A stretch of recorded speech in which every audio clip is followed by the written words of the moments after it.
Welcome. My name is Linda Duffy, and I'm here tonight to talk about Philadelphia's famous refreshment saloons and women's roles in the Civil War. I am semi-retired now, work as a curator at the Pencader Heritage Museum in Newark, Delaware. And my love of history goes way back. I started with my father, who was a reenactor in the early 1960s. He joined the North-South Skirmish Association around 1964. And that's where I met a group of wonderful ladies who were dedicated to the reproduction and study of Civil War garments and women's roles in the Civil War. So that's where I learned the importance of research in reproducing old garments or reproducing garments worn in the middle 1860s, as well as collecting and preserving original pieces. And one thing led to another, and I've done a lot of research since. And one of the things that I've spent a lot of time on is the Cooper Shop Refreshment Saloon and the Soldiers' Home that was connected to that.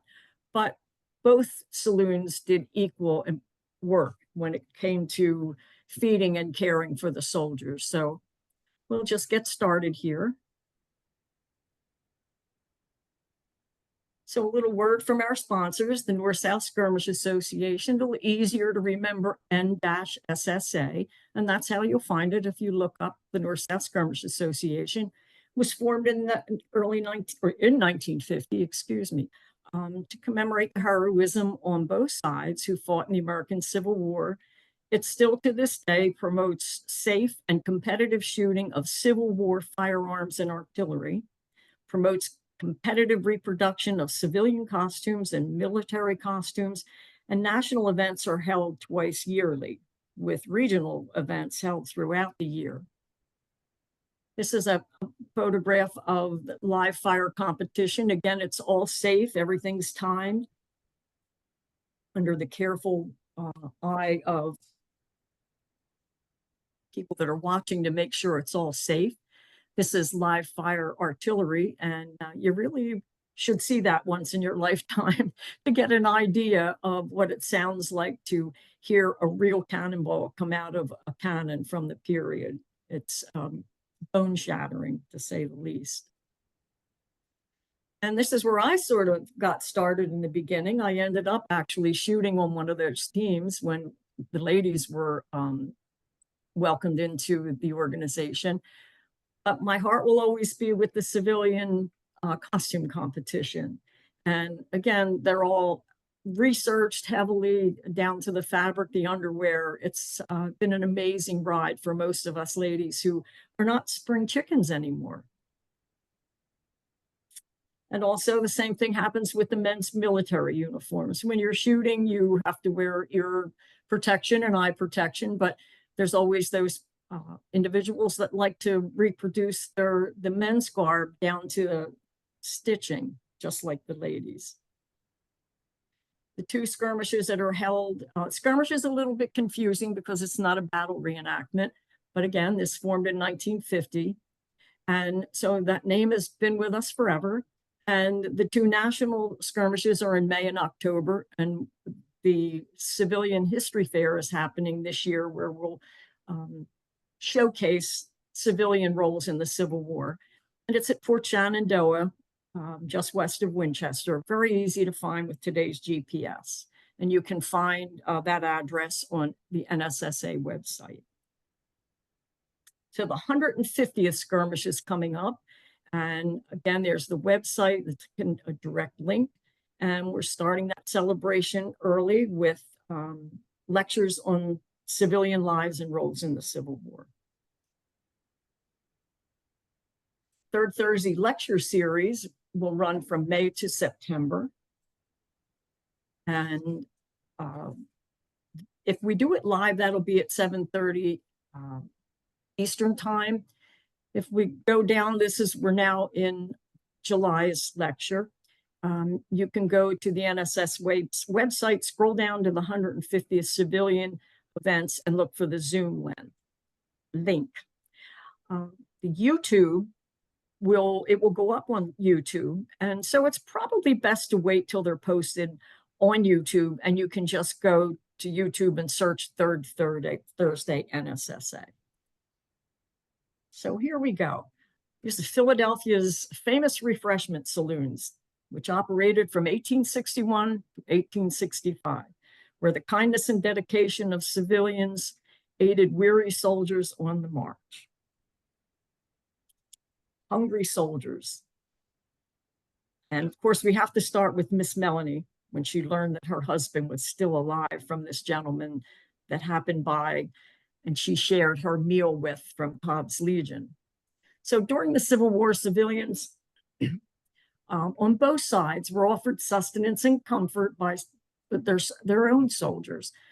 Philadelphia's free, volunteer, civilian-run saloons were not the only refreshment saloons during the war, but they were two of the most successful and best organized. And they stayed the course of the war from the very beginning to the end. It was amazing. So why did Philadelphia make a difference? Why did so many troops come through here that were in need of a meal? Philadelphia had an extensive railway system. So we're only about 30 years out from the first railroads that got started in this country.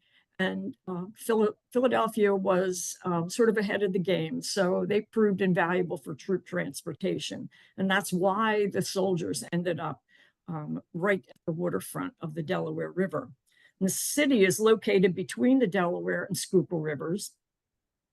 And there were two arsenals located in Philadelphia. The Frankfort Arsenal was located on the banks of the Delaware, produced guns and munitions. The Schuylkill was just opposite that to the west. And it took its name from the river. And they made tents, bedding, uniforms, and other military garbs, pretty much anything that needed to be sewed.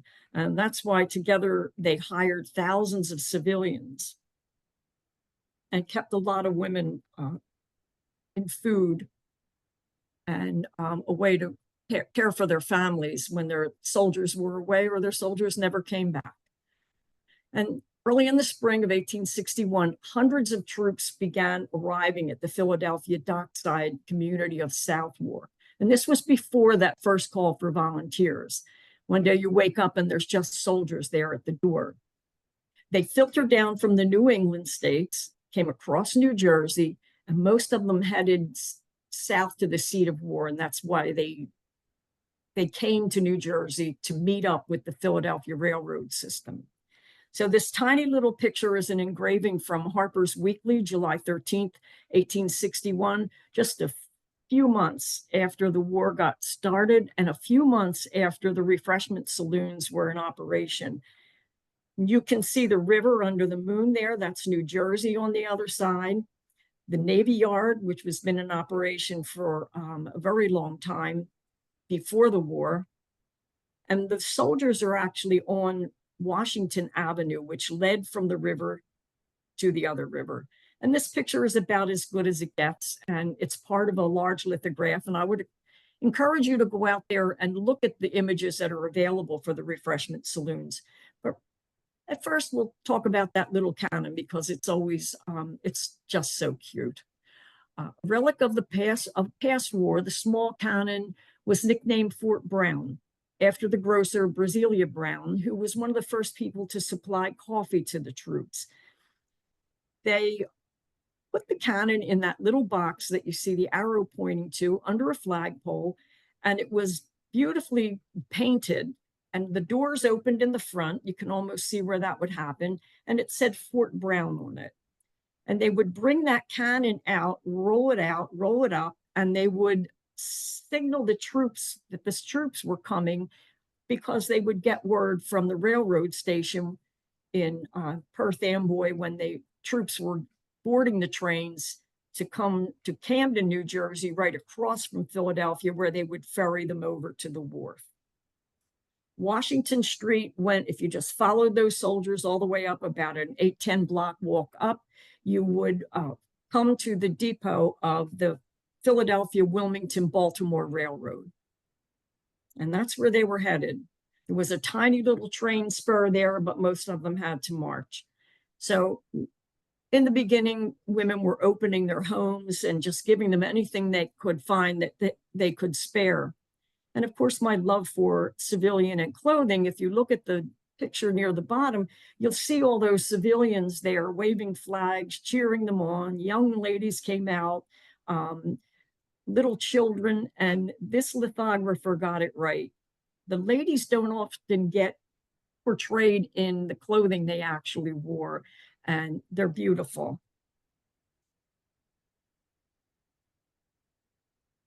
From humble beginnings come great things. And that's the truth with these refreshment saloons. The big thing is right there in the middle at the bottom, saloons did not serve alcohol. Simply meant at the time a place to eat. Could or could not serve alcohol, but these two places did not. The one on the left, if you just kind of get yourself familiar with the look of them, was the Union Refreshment Saloon. And we're going to just kind of cut that word down. Both of them, they're too long. So the Union Refreshment Saloon found its home in an empty boathouse.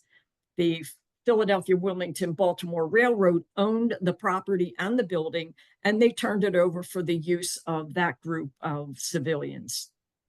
On the right is the Cooper Shop Refreshment Saloon in the cooperage of William M. Cooper. It's sort of ironic that that he had the name of a Cooper even before he became one, but that was his place of business. Now, when they went into these buildings, they were managed and staffed by all civilians, and the buildings were never built to serve food, but they made it work. Again, those women that were in the neighborhood began offering coffee and food, whatever they could spare, to the passing troops. And because the government had failed to properly provide for volunteer recruits, when these soldiers would leave their own hometown, they would, of course, be seen off with great fanfare and probably with a snack packed in their haversack, but that quickly ran out. And so by the time they hit the wharf, so to speak, they were hungry. The families along Washington Street actually brought them into their home, which was quite remarkable. And one woman poured coffee from a pewter teapot engraved 1776 with the gentleman's name on it that owned it. And she got great fun out of that. So the first organized arrangements to serve coffee were made by civilians who fashioned a table from a few rough boards laid across trestles. And you can see that in the little space there between the lady and the little girl. So there's accounts of who even painted that sign on the top. But you can see there older people, men, little children. At first, I always looked at this picture and thought those two little boys had a drum, but they have a basket filled with food. And they just did what they could to help out. And eventually, when they got these buildings in order, they would have the soldiers come into the saloons. Everything was done in a military style. And they would have to eat their meal standing up because there just wasn't room for chairs. The officers, however, did get to sit and eat at slightly more comfortable surroundings. But this is that same little engraving that we just saw at the wharf, and the ladies on the rough board serving food. And I always find it interesting that the artist included these 40-gallon coffee boilers with furnaces. Didn't know what that actually meant until I got into the research and found out that firebox under the cauldron there was the coffee boilers with furnaces. And this is what they looked like in actual use. And in the beginning, there happens to be the Union Saloon. And in the very beginning, that was material on the top. It was just like sailcloth. Remember, we're down with the all shipbuilding, surrounded by shipbuilders. So that was just some heavy sailcloth up there, and then they put a wooden one in. And I always think it's kind of funny to see the tree go through the hole. And you'll see that later on in some other pictures. But this was quite an operation to feed these people. But the coffee operation was incredible and quite dangerous. And as I was doing this research many years ago, I went into a Dunkin' Donuts and was having something to drink. And I thought to myself, oh my heavens, this is exactly where they served coffee 160 years ago. But I bet they didn't use those 40-gallon boilers. Now, these booklets, slightly bigger than a credit card, were given to the soldiers as a reminder of their visit. Both saloons gave them out. This just happens to be mine that is from the Union Saloon. And I've marked it up a little bit on the left-hand side to show you that the officers, both sides were, on both saloons, were both all male. Then there was a male committee and a ladies committee. And they also gave you a little history of what they did. And they were both a little bit guilty of self-promoting, so to speak. But the one thing that I liked about this was it does tell you in the second paragraph down near the bottom, in case I forgot, that they were also reading and writing rooms. They gave out newspapers. They had free stationery. They did eventually have some sleeping rooms, committee rooms, cooking apartments. That's a little bit kind of overdone. But they did both have a hospital connected with them because they quickly found out a lot of these soldiers were already sick from communal living and close quarters on those trains, I would imagine. So this is a close-up, a beautiful picture that was of the Union Refreshment Saloon. The two saloons had a friendly rivalry, and I put that in quotes because sometimes in the beginning it wasn't always friendly, but they worked it out. They were mature officers that were businessmen, and they got together and decided that they needed to work out a way so that when the soldiers came up to the Union Refreshment Saloon, which they faced first, that they didn't all have to go in there. They could go around the corner and go to the Cooper shop. So they divided the meals that were served every 24 hours so neither saloon would be overburdened, and that was in their own words. The arrangements worked very well for the volunteers because they had to come out at all times of the day and night in all kinds of weather. So they needed to know when they were going to be expected to be there. I like this picture because it has so many civilian workers, probably some onlookers, and you'll see lots of little boys there. And any image or photograph you see from the time always has little boys in it. Must have been a very exciting place to go for a day to just sort of, in today's language, hang out. But you can also see the Fort Brown Cannon there. The hospital came onto the second floor of that building. They sort of took over the buildings on the left and right. And then you see a awning, which is there. That was not where the cooking was done, but that's where soldiers would wash up. This is inside of that Union saloon. And the civilians volunteered free of charge. Everything was free of charge to the soldiers. No donations were required. They got their donations before the soldiers arrived. The federal, state, and local governments did not provide money. Believe it or not, it always seemed very sad. This is an artist rendition on the left, and you can see it looks much more spacious. Even though they could handle more people on the Union side because they had bigger buildings, you can see what it actually looks like from a photograph.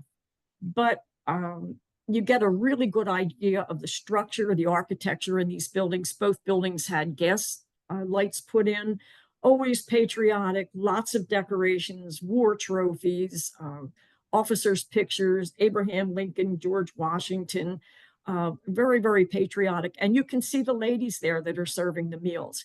The gentlemen served the hot coffee from the best thing that I can figure, because that was very dangerous. And they would start to serve that coffee when they knew the troops were about ready to come in. The interior is just worth staring at for a while. There's some of the gentlemen. I believe the guy on the left-hand side that you see first is probably a cook, judging by what he has on. And the gentlemen that are sitting around, the gentleman on the right-hand side, second one in, I believe he's Mr. Fales, who was the organization, the officers, and I believe he was the president. You can see that garland that's hanging up. And that was something that was always done, particularly in the Civil War hospitals. And there's lots of controversy over why it was done. And I think most people would agree it's just for decoration to make things pleasant. And you can see little flags inside those. So lots and lots of red, white, and blue. This is a closer picture of it. And I like it because the lady that's sitting in the front is an elderly woman. And that may be a Mrs. Wade or a Mrs. Plummer. But in the 1860s, it was definitely more complicated for a woman to come out of her home and volunteer simply because she had to worry about her reputation and her age and her health all came into question here. It's not just the time when you would grab your coat and your keys and run out the door and tell your husband you were going to be back in 2 hours. So it took a lot for these women to be able to come and be able to work there as often and as much as they did and do such a wonderful job. And remember, for all of the citizens around these saloons, that cannon went off all the time. And it would signal when they were boarding the trains in New Jersey. And that would give them 2 to 3 hours to know that whoever was on duty at that time, the men from the committee and the ladies from the ladies' committee, they had that much time to get down to the saloons and get things rolling.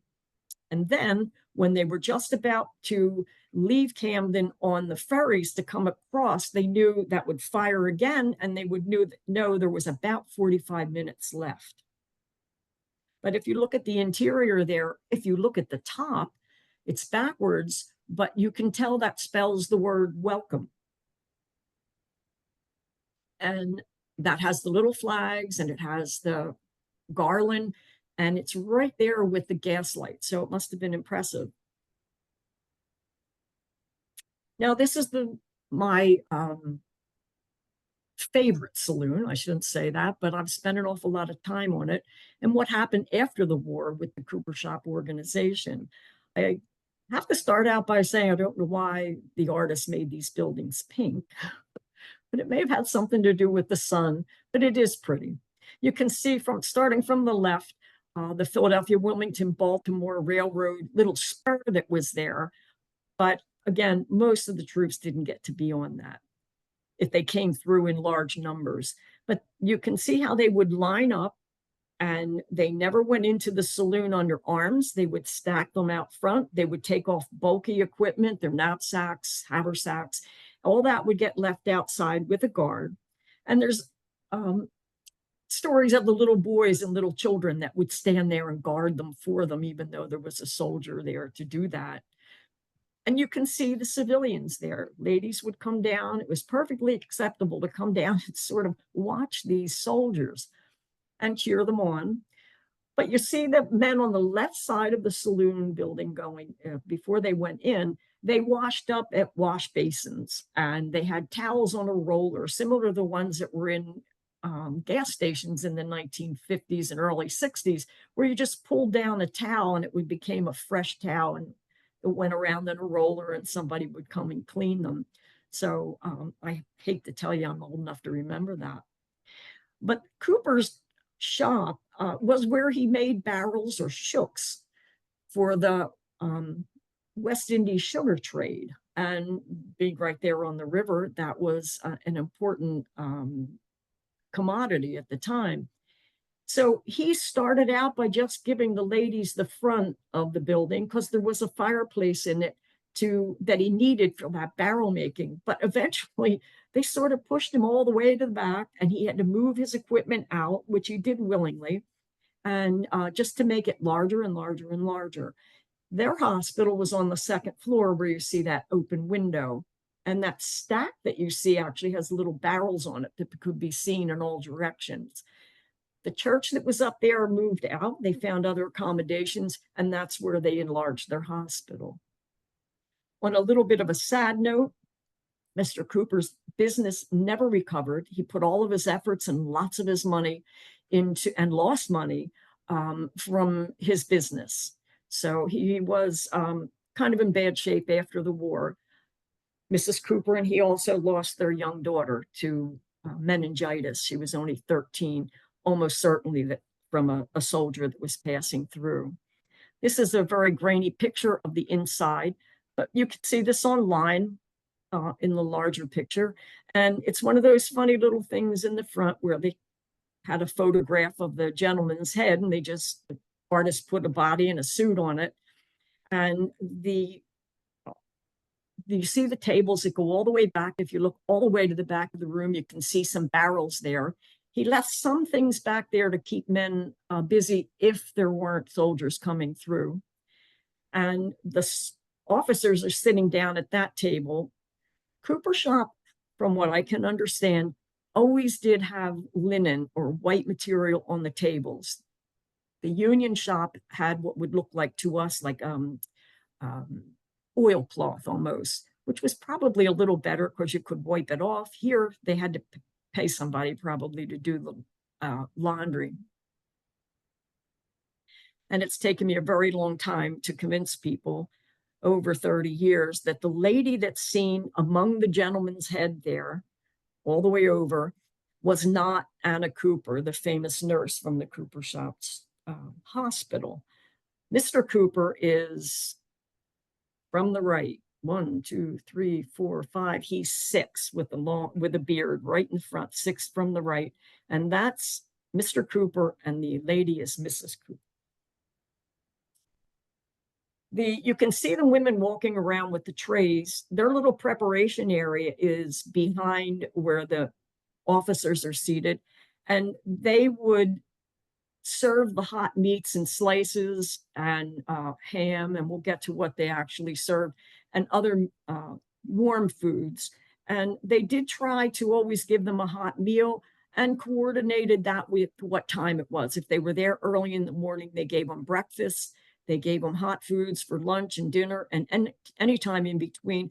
And they also provided, they would just hurry up and pack sandwiches and apples and cake or whatever, and take that to the trains if they didn't have time to eat before they left. There was always an appeal for staples and money. And this is just one example of that. And the things would appear in the newspaper and on broadsides. And they had to pay for large quantities of things, particularly hams, beef, sausage, chicken, lots of cheese, bread every single day, butter every day. Coffee was just amazing, that coffee that they served, sugar and milk, because that's what they needed on a regular basis. And they purchased those things from butchers and grocers and bakers regularly. In between that, they asked for donations to make sure the larder was never empty. Farmers donated fresh fruit and vegetables in season, eggs, which they needed always, and that was much appreciated by the officers and the committees. Women that could not come down, women that couldn't contribute too much, they donated what they always called delicacies. And you can see the word delicacies not only in the refreshment saloons, but the ladies' aid societies, the United States Sanitary Commission, Christian Commission. They always asked for delicacies for the hospitals particularly. And in this case, the saloons, which were jams, jellies, relishes, pies, cakes. And most of the donations for the saloons came from the surrounding area. Used to call it the tri-state area, Pennsylvania, Delaware, New Jersey. And so who were these civilians who gave so much and made the saloons so successful? And the answer to that would have to be everybody. Everybody got into the act with this. And they were just ordinary people. Women that had money gave money. Women that didn't have money gave their time. You could just stay home and make a jar of jelly, and you contributed to this. But this gives you some idea of what the area looked like. It wasn't high upscale at all. The one on the left is just a few blocks from the saloons, and the homes were mixed, as you might expect, on a dockside community of manufacturing and residents, or the residents upstairs, the shops and the manufacturing facilities downstairs. And a lot of these homes were very old, and some of the streets were in extremely poor condition in what you would call bad neighborhoods today. But that was not, didn't seem to bother anything that went on with the soldiers too much. I like this picture, and I had to include the one that shows you what a half house looked like. And it's not that the left half fell down, or today when you go in the city and they had to take that half away. The house was built like that. And Philadelphia had quite a few of them. And this one, you can see what's called the Sparks shot tower in the background. That still remains today. So if you're ever down there and you go to Washington Street, right on the riverfront, find the Dunkin' Donuts, have a cup of coffee, and look around. You'll see Old Swedes Church on the opposite side of the street, and you'll see the shot tower. These buildings are gone for the most part, but they have to actually turn the property around the shot tower. They preserved it, and it's a park, so children can go there and play, which is also a nice thing. But if you go right back to the blow up of that, you see the kinds of families that lived in the neighborhood, and quite extended families. There's two residents that you can see here. The half house has some folks in the window. They have the lady, probably the lady of the house, in the doorway, a young girl standing with her. Then you have the house on the left, which it seems to be shuttered up, so maybe they're not even home. But this may be the family from that home, but there's lots of little children there, and they're all moving, which little children tend to do. And the young man leaning on the step may be the owner of that wheelbarrow. Maybe he was caught while he was doing some work. And I love the lady in front of the picket fence. And again, for my friends that collect the antique clothing and reproduce antique clothing, she's almost certainly a servant. She has what's called a border print on, and she does not have a hoop skirt. That dress would have been made at the time when a hoop skirt was worn, and it would have cost a lot of money to get a border printed material. So that's definitely a secondhand outfit, unless she just lost all of her money and had to go out to work. And her sleeves are rolled up, something you did not see on for example, the lady in the doorway. So we can't leave without saying something about the hospitals that they both opened. And each hospital started out small because they saw these women, they saw the men come into the saloons and they were ill. And with the case of the young lady in the cooper shop that lost her life, probably didn't even know that somebody was communicable. And I'm sure that young man lost his life shortly after that. But they started to treat these soldiers in small hospitals. This just has 11 beds and 2 private beds in the back, which may have been, it's never clear, for stewards. They would not leave a woman, no matter how ill these men were, alone in the hospital all night. So there were stewards on hand. You can see one working in the back. You had to be able to lift these people, and you had to preserve her modesty because these were not trained nurses, for one thing. There were very few trained nurses in the beginning of the war, and most of those were nursing nuns. The saloons, hospitals filled the gap before the federal hospitals were built, and Philadelphia would eventually have 24 of those hospitals, and they were among the most modern hospitals built. And there were some in the South, but the North, of course, had more men, more resources to build them, and they were quite extensive. And Philadelphia also had teaching hospitals at the time for private citizens, but they were unable to take too many on as well. So once these federal hospitals were open, the soldiers would get, they would wait in these hospitals until they got assigned to those federal hospitals, which was the case after Gettysburg. The city was just inundated with sick soldiers that were brought out here on the trains.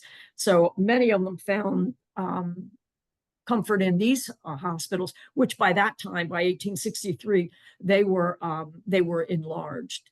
And both hospitals had men die in them, but frequently they were probably in really bad shape when they got there. But they did remarkably well. And they had both had a doctor that worked in them free of charge. The Cooper shop, for one, had the doctor, and his brother was the pharmacist. So they each had a dispensary, and a lot of times they just helped the soldiers that were ill but able to travel in the dispensaries. So they did a remarkable job. And that little photograph that you see there is Miss Anna Ross, and she was called the lady principal of the Cooper Shop Hospital. Some hospitals called them matrons. And she also lost her life while she was trying to, what she called, fit up the hospital had already been established. She was trying to fit up now a home for the soldiers to go to, because some of them just couldn't go on and they had no means to get home. And so that's another story for another day. But she was a lovely lady who, due to her age and the hard work that she put in, she did pass away. But she's remembered by the GAR. She had one of the few women that a post is named after. Only two of which were in Philadelphia, and that GAR post still exists today. So you might want to look that up. So the soldiers just kept coming. They never ended. And if you just want to read that list, we'll read it together. They were formed to just feed volunteers, but that didn't last for long. So they fed U.S. regular soldiers, U.S. colored troops, paroled prisoners, invalid soldiers, sick and wounded soldiers, discharged men, Confederate prisoners, refugees, freedmen, and lots of stragglers. Basically, any soldier in need of a meal or care when they were going or coming back from the war. So many of these soldiers got fed on the way down and the way back. And if you look at that photograph, this is early, and this is the Union shop, but you can see they took that sign and moved it and put it in front of the Union shop. And I like it because it shows you at dark, and you can see them file into the gas-lit building there.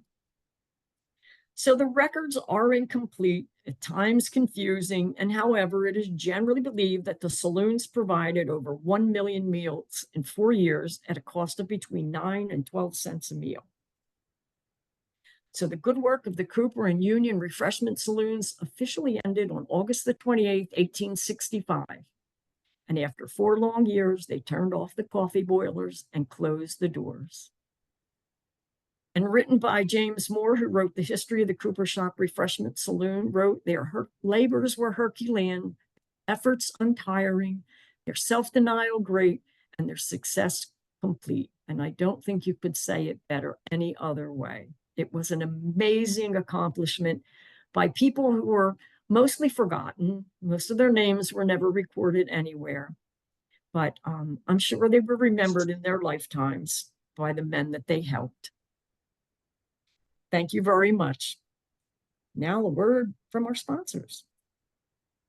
So who are you going to tell about our history fair that's going to happen as part of the National 150th Skirmish at the North-South Skirmish Association in October?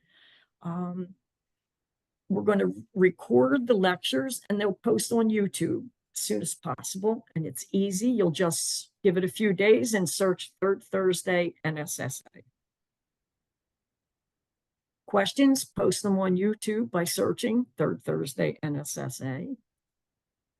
And we invite you to join us. And if you go on to the civilian events, you'll see these lovely little photographs that are carte de visite, or affectionately known as CDVs. And these are from the collection of Juanita Leish Jensen, who has an extremely strong interest in women's roles, and particularly children and children's clothing. And she uses a different one each time she talks about anything concerning the history fair. So that'll happen this year on October 4th through the 6th at Fort Shenandoah in Winchester, Virginia. Be sure, if you want to come, public is invited, and there'll be a shuttle to get you from remote parking down to the events. It'll be in a large white tent. You can't miss it. And you'll want to check that events calendar on the website so that you can make sure you don't come on the wrong day and miss something, or you're there too late or too early. So thank you very much, and hope to see you in October.